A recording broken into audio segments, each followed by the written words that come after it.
ఏలూరులో వైఎస్ఆర్సీపీ రాష్ట్ర అధికార ప్రతినిధి శ్యామల కూటమి ప్రభుత్వంపై తీవ్ర స్థాయిలో విమర్శలు గుప్పించారు. దొంగ పాలకులకు వ్యతిరేకంగా ఈ రోజు నిర్వహిస్తున్న చెల్లో మామిళ్లపల్లి కార్యక్రమానికి ప్రజలు పెద్ద ఎత్తున మద్దతు ఇవ్వాలని ఆమె పిలుపునిచ్చారు. పాటించాల్సిన వారే దళారులుగా మారి రైతులను మోసం చేస్తున్నారని ఆరోపించారు. రైతులతో రాజకీయాలు చేయడం ఎంతవరకు సమంజసమని ప్రశ్నించిన శ్యామల, రైతులు లాక్డౌన్ ప్రకటిస్తే రాష్ట్ర పరిస్థితి ఎలా ఉంటుందో ప్రభుత్వం ఆలోచించాలని హెచ్చరించారు. గత వైఎస్ఆర్సీపీ ప్రభుత్వం రైతులకు కొండంత అండగా నిలిచిందని, ఆ విషయం చెప్పుకోవడానికి గర్వంగా ఉందన్నారు. ప్రస్తుతం కూటమి ప్రభుత్వం రైతులకు ఇచ్చిన హామీల్లో ఒక్కటి నెరవేర్చలేదని విమర్శించారు. అంబటి మురళి చేపట్టిన దీక్ష కారణంగానే ముఖ్యమంత్రి కేంద్ర ప్రభుత్వానికి లేఖ రాశారని తెలిపారు. అంబటి దీక్షను చూసి ఓర్వలేక టీడీపీ నాయకులు దిగజారుడు చర్యలకు పాల్పడ్డారని ఆరోపించారు. మే 13వ తేదీన వైఎస్ఆర్సీపీ అధినేత వైఎస్ జగన్మోహన్ రెడ్డి అత్యధిక మెజారిటీతో ఎంపీగా గెలిచారని గుర్తు చేశారు. అదే రోజున రైతన్న ఆత్మాభిమానానికి కూటమి ప్రభుత్వానికి మధ్య పోరాటం జరుగుతోందన్నారు.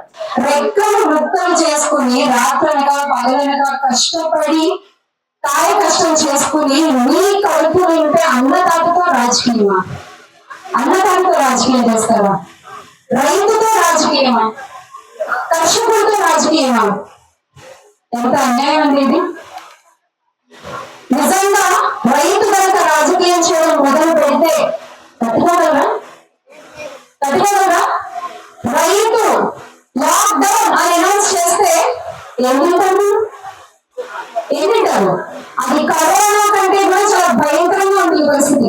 రైతు కనుక లాక్డౌన్ అనౌన్స్ చేస్తే ఇది గుర్తుపెట్టుకోవాలి. ప్రస్తుత కూటమి ప్రభుత్వం, గత ప్రభుత్వంలో తీసుకుంటే వైఎస్ జగన్మోహన్ రెడ్డి గారి నాయకత్వంలో మట్టిని టెస్ట్ చేసి ఎక్కువ ఎండల వల్ల కానీ పంట నష్టపోతే, పురుగు పట్టి పంట నష్టపోతే బీమా ఇచ్చి అనుకున్నారా లేదా? మరి ఈ రోజున కూటమి ప్రభుత్వం మీరు అధికారంలోకి వచ్చిన దగ్గర నుంచి ఈ రోజు వరకు రైతుకి ఇచ్చిన ఒక్క హామీ నెరవేర్చారా అని మిమ్మల్ని ప్రశ్నిస్తున్నాం. ఒక్క హామీ నెరవేర్చారా? చెప్పండి ధైర్యంగా.